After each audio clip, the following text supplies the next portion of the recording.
Hi hello నమస్తే welcome to మనం TV.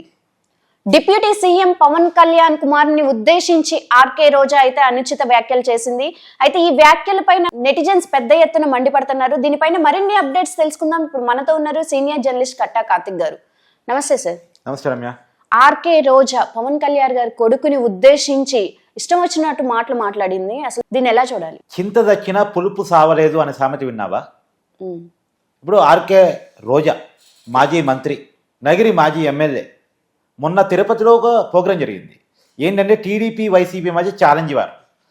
3 నెలల కాలంలో 100 ఆవులు చనిపోయాయని టీటీడీ మాజీ చైర్మన్ భూమన కరుణాకర్ రెడ్డి ఆరోపిస్తే అది నిరూపించమని కూటమి నాయకులు సవాలు విసిరితే ఆ సవాలు సందర్భంగా జరిగిన రాజకీయ వాడి వేడి కార్యక్రమాల్లో రోజా కలగజేసుకొని రోజాకి సంబంధం లేకపోయినా భూమన కరుణాకర్ రెడ్డి తరపున వచ్చింది.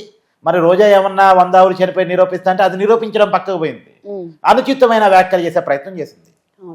తిరుమల దేవుడితో పెట్టుకుంటే వెంకటేశ్వర స్వామితో పెట్టుకుంటే ఏం జరుగుతుందో గతంలో చంద్రబాబు నాయుడు గారు రుచి చూశారు అని ఇండైరెక్ట్ గా అరిపిన సంఘటన. అలానే పవన్ కళ్యాణ్ ఈ మధ్యనే రుచి చూశారని ఇండైరెక్ట్ గా పవన్ కళ్యాణ్ కుమారుడు జరిగిన ప్రమాదాన్ని ఉచ్చరిస్తూ మాట్లాడింది. ఇప్పుడు అక్కడ సందర్భం ఏంటి? నువ్వు మాట్లాడిన మాటలేంటి? అంటే చంద్రబాబు నాయుడు గారికి ఏదో జరగాలని నువ్వు కోరుకున్నావా? పవన్ కళ్యాణ్ గారి కుమారుడికి జరిగినటువంటి ప్రమాదాన్ని నువ్వు ఎంజాయ్ చేస్తున్నావా? చిన్న బాబు కదా. ఒకవేళ పవన్ కళ్యాణ్ కనుక తప్పు మాట్లాడితే పవన్ కళ్యాణ్కి ఏదైనా జరిగింది, కానీ పవన్ కళ్యాణ్ కుమారుడు దీంట్లో ఎందుకు వస్తాడు? ఇంకా పైగా పవన్ కళ్యాణ్ కుమారుడికి మెరుగైనందుకు రష్యన్ యువత అయినప్పటికీ కూడా, హిందూ మతం కానప్పటికీ పుట్టకతో అయినప్పటికీ కూడా భారతీయ కోడలైనందుకు భారతీయ సంప్రదాయాన్ని అలబరుచుకొని హిందూ మతం మీద గౌరవంతో వెంకటేశ్వర స్వామి మీద భక్తితో తన మొక్కును తీర్చుకోవడానికి తిరుపతి వచ్చి తిరుమల కొండెక్కి డిక్లరేషన్ మీద సైన్ పెట్టి దేవుని దర్శించుకొని తలనీరాలు సమర్పించి అన్నప్రసాదాలు స్వీకరించి స్వయంగా అన్నాన్ని వడ్డించేసి 15 లక్షల విరాళాన్ని ప్రకటించింది పవన్ కళ్యాణ్ సతీమణి. అయితే దీన్ని కూడా పవన్ కళ్యాణ్ బలవంతం మీద తను వచ్చింది, ఇది కేవలం డైవర్షన్ పాలిటిక్స్ అని కూడా అంటున్నారు కదా. ఇప్పుడు అన్నా కొనుదల చేసినట్టు బలవంతం మీదైనా సరే కనీసం వైఎస్ భారతి గారు ఎప్పుడైనా చేశారా? లేదు. సరే, బలవంతమో నిజాయితీనో అది మనసుల్లో పోయి చూస్తే అర్థమవుతాము. కానీ అంటే ఆమె ఇష్టపూర్తిగా వచ్చిందని మనం భావిస్తున్నాం. ఆమె తలనీరాలు సమర్పించింది. బలవంతంగా ఎవరు తలనీరాలు సమర్పించారు? మన అమ్మాయిదే తలనీరాలు సమర్పించారని వెనక ముందు ఆడతారు. తిరుపతి పోయిన వాళ్ళు ఎంతమంది జుట్టు మొత్తం దేవుడికి ఇచ్చి వస్తారు? రారు కదా, మన అమ్మాయిదే. కానీ బయట దేశానికి సంబంధించిన ఆ వ్యక్తి చేశారు, ఆ మహిళ చేశారు, మనం సంతోషించాలి, అభినందించాలి. దాన్ని కోడిగుడ్డు మీద ఈకలు పెట్టే ప్రయత్నం చేయకూడదు. మరి వైఎస్ భారతి గారు ఎందుకు తిరుపతి ఇంతవరకు రాలేదు? తిరుమల దేవుని దర్శించుకొని పట్టు వస్త్రాలు జగన్మోహన్ రెడ్డి గారితో కలిసి ఏ బ్రహ్మోత్సవాల్లో సమర్పించలేదు? సీఎంగా జగన్మోహన్ రెడ్డి గారు ఉన్నప్పుడు సీఎం గారు సతీమణిగా సాంప్రదాయబద్ధంగా మరి ఎందుకు ఆ పని చేయలేదు? అంటే భారతి గారు అసలు డిక్లరేషన్ ఇవ్వటం ఇష్టం లేకనే భారతి గారు తిరుమల రాలేదా? జగన్మోహన్ రెడ్డి గారు కూడా మన డిక్లరేషన్ ఇవ్వటం ఇష్టం లేకనే తిరుమల పర్యటన రద్దు చేసుకున్నారా? ఇవన్నీ అనేక ప్రశ్నలు వాళ్ళ వైపు ఉన్నాయి. అసలు ఈ రోజా ఈ పర్టికులర్గా ఎవరైతే కామెంట్ చేశారో ఆ రోజా ఎన్ని టీడీడీ టికెట్లు అమ్ముకున్నారు? దేవస్థాన దర్శనాల కోసం, దేవుడి దర్శనం కోసం ఎంతమందిని పోగేసుకుని వెళ్ళారు? ఎన్నిసార్లు దర్శనం చేసుకున్నాను? రోజు దేవుడి దర్శనం చేసుకునేదంట ఉమ్మడి చిత్తూరు జిల్లాలో ఉన్న ప్రతిరోజు కూడా. ఎందుకు? దేవుడి మీద భక్తితో కాదు, జనాన్ని పోగేసుకొని పోయేది. వాళ్ళ దగ్గర డబ్బులు తీసుకునేది. తనతో పాటు పోతే ప్రోటోకాల్ దర్శనం వస్తుంది కదా, వాళ్ళ దగ్గర డబ్బులు తీసుకునేది, వాళ్ళని తీసుకొని పోయేది. రోజు ఏమిటి వస్తే ఎవరు అడ్డుకోలేరు కదా, వీళ్ళ దగ్గర డబ్బులు తీసుకుని పెద్ద ఎత్తున సంపాదించుకుందంట. ఇప్పుడు ఆ విషయాలన్నీ బయటకు వస్తా ఉంటే డైవర్షన్ పాలిటిక్స్ ఎవరు చేస్తూ ఉన్నారు? నిజంగా రోజా తన మాజీ ఎమ్మెల్యే మాజీ మంత్రి కదా, ఈ ఛాలెంజ్తో సంబంధం లేకుండా ఇవాళ వెళ్ళమనండి గోశాలకి, ఇవాళ వెళ్ళి నిజంగా గోవులు చనిపోయా లేదా నిరూపించమనండి. అవసరమైతే సాక్షి కెమెరాని వాళ్ళ ఛానల్ కెమెరాని పట్టుకొని పోమనండి. ఇది వదిలేసి ఇప్పుడు నిజానికి రోజాకి నోటి దూల ఇవాళ కొత్త కాదు. రోజా బూత్ పదాలకు పర్యాయ పదం అనేది ఆంధ్రప్రదేశ్లో ఏ చిన్న పిల్లవాడిని చెప్తారు. ఇంకా చాలామంది ఆమె బూత్ వీడియోలు కూడా పర్యాయ పదం అంటారు, మనకు తెలీదు, మనం మాట్లాడం. కానీ బూత్ పదాలకైతే పర్యాయ పదం మనం వింటున్నాం, గతంలో కూడా విన్నాం. ఆమె ఏమంటది? ఆడంగులు అంటది. ఆడంగులు అంటే ఏంటి? అంటే ఆడవాళ్ళని చులకం చేసే ప్రయత్నమా? తన ఒక మహిళ అయి ఉండి అవును. బీయింగ్ ఏ ఉమెన్, మహిళను ఎందుకు ఎలా తక్కువ చేస్తావు? అసలు నీ జెండర్ ఏంటి? నువ్వు మహిళ కాదా? ఒక ఎమ్మెల్యే కాగలిగావు, తర్వాత మంత్రి కాగలిగావు, రాజకీయాల్లో అంతకుముందు రాజకీయాల కంటే ముందు సినీ నటి కాగలిగావు, హీరోయిన్గా ఉన్నావు. అంటే ఒక మహిళ అంటే తక్కువ అంటే నువ్వు ఎలా అనగలుగుతున్నావు? అసలు బీయింగ్ ఏ ఉమెన్, ఆడంగులు అనే పదం వాడుతున్నావు అంటే ఆడవాళ్ళేదో చులకన, ఆడవాళ్ళేదో తక్కువ అని నువ్వు ఎలా అనగలుగుతున్నావు? మీ ఆడవాళ్ళంతా కలిసి రోజాను జుట్టు పట్టుకుని ఆడవాళ్ళంటే తక్కువ అని చెప్పి అడగాలి. మరి ఎందుకో ఆంధ్ర ఆడవాళ్ళకి మరి చేత కావట్లేదా రోజాను అడగటం మనం తెలియట్లేదు. ఎందుకంటే ఈ పదం ఫస్ట్ టైం కాదు, గతంలో కూడా లోకేష్ గారికి నేను చీర పంపిస్తా, గాజులు పంపిస్తానది. లోకేష్ గారు ఏం చెప్పారు? పంపి అమ్మ, మా అమ్మకి చీర ఇస్తాను, గాజులు కూడా మా అమ్మకి ఇస్తాను. నాకు ఆడవాళ్ళంటే చాలా గౌరవం, చీరలంటే నాకు చాలా గౌరవం. చీర అనేటువంటిది భారతీయ సాంప్రదాయంలో అదొక బ్రహ్మాండమైనటువంటి వస్తువు. అది ప్రతి ఆడవాళ్ళు ప్రీతిపాత్రంగా భావిస్తారు చీరని. చీర పంపిస్తానంటే నేను సిగ్గుపడేది లేదు, పంపి అమ్మ అని చెప్పేసి, గాజులు కూడా పంపి అమ్మ అని చెప్పేసి గౌరవంగా చెప్పాడు. మా అమ్మకి ఇస్తాను అని చెప్పేసి. అంటే చీర అంటే చీపు, గాజులంటే తక్కువ, ఆడవాళ్ళంటే తక్కువ.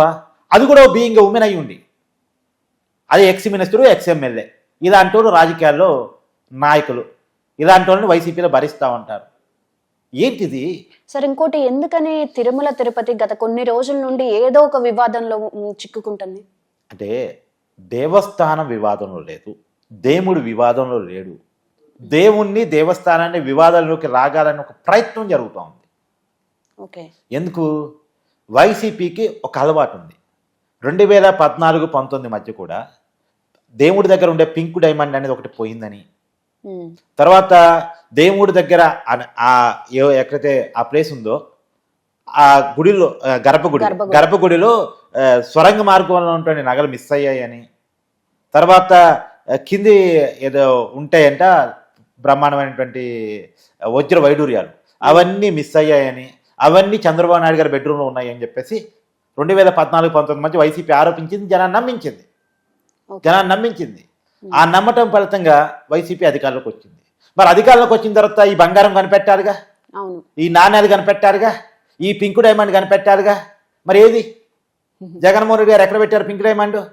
ఆయన తాడేపల్లి ప్యాలెస్లో, బెంగళూరు ప్యాలెస్లో పెట్టుకున్నాడా? శ్రీవారి నగరే ఉన్న బెంగళూరు ప్యాలెస్లో పెట్టుకున్నాడా? సమాధానం చెప్పగలరా వైసీపీ వాళ్ళు? నోటికొచ్చింది మాట్లాడతారు అన్నయ్య, నోటికొచ్చింది మాట్లాడతారు. మరి అవతలోడికి కూడా మనోభావాలు ఉంటాయి, నిజాలతో సంబంధం లేదు, అసలు నిజాలతో సంబంధమే లేదు. కళ్ళ ముందు మటర్ కనపడతా ఉంటుంది, గుండెపోటు అంటారు. నమ్మాలంతే. ప్రశ్నించావనుకో నువ్వు పేటీఎం బ్యాచ్ అంటారు. అది కాదు, ఇది మటర్ కదండి అంటే నీకు చంద్రబాబు నాయుడికి సంబంధం ఉందంటారు.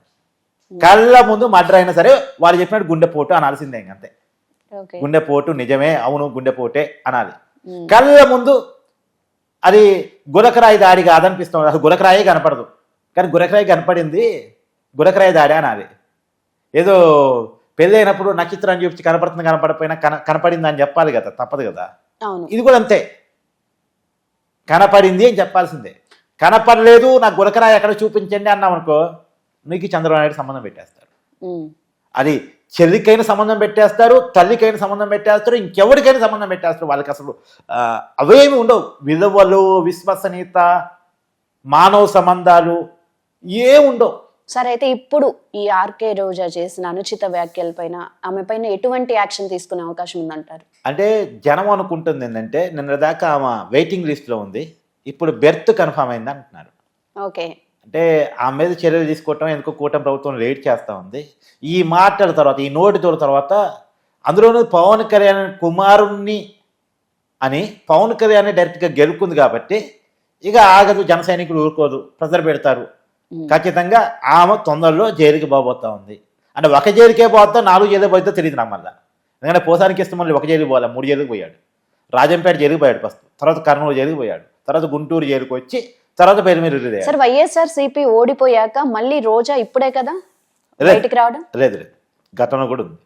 అంటే వైసీపీ ఓడిపోయిన తర్వాత వైసీపీ తరపున అడపా మాట్లాడుతున్న వాళ్ళు రోజా ఒకటి. రోజాకి తప్పదు, ఎందుకంటే ఆమె వేరే పార్టీలోకి రానివ్వరు. ఆమె రాజకీయాల్లో ఉండాలనుకుంటే వైసీపీలోనే ఉండాలి. ఆమె అక్కడే సెట్ అయింది కూడా. ఆమెకి, ఆమె బూతులకి, ఆమె చేష్టలకి, ఆమె మాటలకి వైసీపీ మాత్రమే సెట్ అయింది. వేరే రాజకీయ పార్టీ సెట్ కావు. ఓకే. కొంతమందికి ఇక అక్కడ తప్ప ఇంకెక్కడ పునరావాసం అనేది ఉండదు.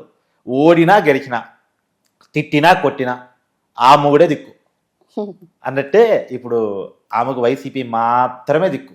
ఇప్పుడు ఆమెకి టిక్కెట్ ఇవ్వద్దు నగెల్లో అని చెప్పేసి నగెల్లో వైసీపీ నాయకులు చెప్తా ఉంటారు.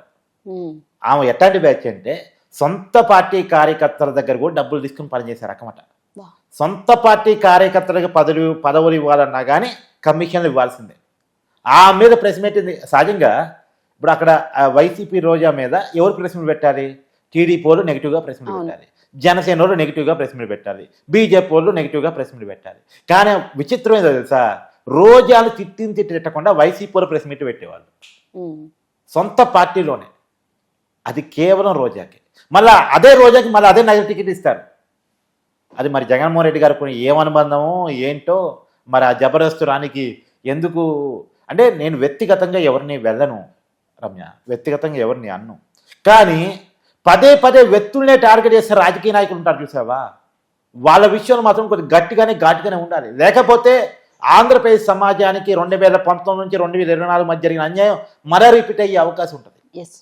కాబట్టి రోజా గారికి నేను చెప్పదలుచుకున్నా, అమ్మ ఇప్పటికే మీ మీద ఉన్నది ఐరన్ రెగ్ అని ఒకళ్ళు అంటారు, ఐరన్ లేడీ అని ఒకళ్ళు అంటారు, నీ వల్లే పార్టీ ఓడిపోయింది అంటారు. నువ్వు రుచికొండ ఓపెన్ చేయటం వల్లే ఆ ప్యాలెస్లో జగన్మోహన్ రెడ్డి గారు ఉండే పరిస్థితి నుంచి అసలు తాడేపల్లి ప్యాలెస్లోనే జగన్మోహన్ రెడ్డి గారు ఉండలేని పరిస్థితి తయారైందంటారు. ఎందుకు చెప్పు నీకు వచ్చిన గోల? ఇప్పటికే నీ మీద అనేక నెగిటివ్స్ ఉంటే జనంలో పాజిటివ్గా మారడానికి ఏం చేయాలి? ప్రజా సమస్యల మీద మాట్లాడాలి, ప్రజల హక్కుల మీద మాట్లాడాలి. అవి వదిలేసి వ్యక్తిగత వ్యాఖ్యలు ఎందుకు? నిజంగా నీకు మొన్న ఇష్యూ ఏంది? తిరుమల తిరుపతి దేవస్థానానికి సంబంధించిన గోశాలలో ఆవులు చనిపోతున్నాయి అన్నది కదా ఇష్యూ. ఆవులకు సంబంధించి మాట్లాడు. ఆవులకి పెడుతున్నటువంటి పశుగ్రాసం గురించి, దానా గురించి, వాటికి అందుతున్న మౌలిక వసతుల గురించి, కూటమి ప్రభుత్వం తీసుకోవట్లేదు అనుకుంటున్న చర్యల గురించి మాట్లాడు. అవసరమైతే నీ సాక్షి కెమెరా పట్టడంపై గోశాలపై ఆవులకి దుస్తుందని చూపించు. సబ్జెక్ట్ ఉంది. ఇప్పుడు నువ్వు అడిగే క్వశ్చన్ ఒకటి, నేను చెప్పే ఆన్సర్ ఒకటి అయితే ఎట్ట కుదిరితే వీడియో. కానీ నువ్వు ఆవుల గురించి అడుగుతుంటే నేను బూతులు తిట్టాను అనుకో, ఇది రైట్ అంటే నా దగ్గర విషయం లేనప్పుడు, నా దగ్గర సబ్జెక్ట్ లేనప్పుడు ఏం చేయాలి? అవసరం తిట్టేసి ఆ వీడియో అనిపించాలి. ఇప్పుడు రోజా దగ్గర కూడా అదే. ఇప్పుడు వీళ్ళు గోవు గురించి గోశాల గురించి అడిగారనుకో, ఆ గోవు తెలియదు, గోశాల తెలియదు ఆమెకి. నా దగ్గర చెప్పడం గోశాలకు పోయిందో లేదు. అలాంటి వ్యక్తి అక్కడ ఆవులకి ఎలాంటి దాన అందుతుంది, ఎలాంటి పశుగ్రాసం అందుతుంది, నిజంగా ఆవులు చనిపోయా లేదా తెలియదు. కాబట్టి ఏం చేయాలి? సబ్జెక్ట్ డైవర్షన్ చేయాలి. పవన్ కళ్యాణ్ 2 మార్లు తిట్టాలి, చంద్రబాబు నాయుడు 2 మార్లు తిట్టాలి.